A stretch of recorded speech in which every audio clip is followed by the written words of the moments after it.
নমস্কার বন্ধুরা, সুলেখা রান্না করে। তো অনেকে তো দেখো কলা দিয়ে অনেক রকম করে খেয়েছেন, তাই কলা দিয়ে ছোলার ডাল দিয়ে আমার সাথে আমি নিয়েছি কাজু বাদাম, একদম সম্পূর্ণ নিরামিষ। তাই কীভাবে রান্নাটা করছি আপনাদের সাথে শেয়ার করছি। প্রথমে ডালটাকে একটা পাত্রের মধ্যে দিয়ে নিচ্ছি।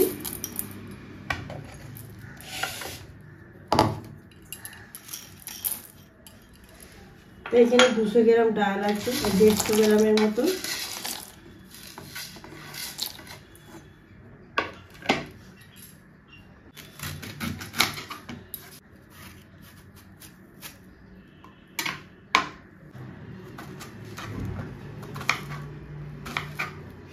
ছোট ছোট টুকরো করব,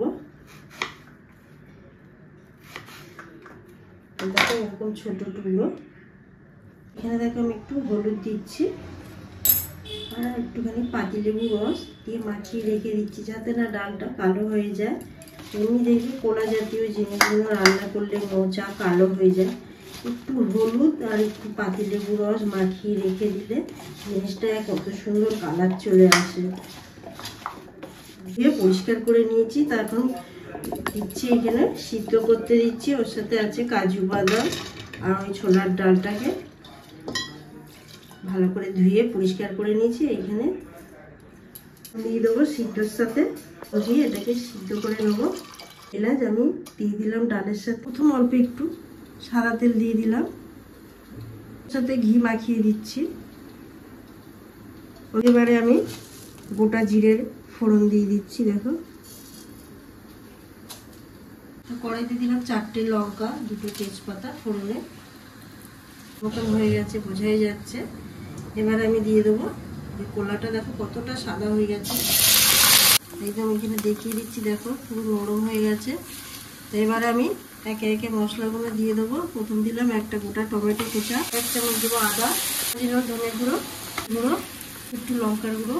নুনটা দেওয়া হয়েছে, এবারে সবজি অনুযায়ী সেরকম আন্দাজ মতো অল্প একটু নুন দেবো, নাড়াবো। এর সাথে চিনিটা দিয়ে দিলাম, যে যেরকম চিনি খাও সেরকম দেবে। এবার আমি ওই সিদ্ধ ডালটা ঢেলে দেবো। ডালটা দেখো কিরকম সিদ্ধ হয়েছে।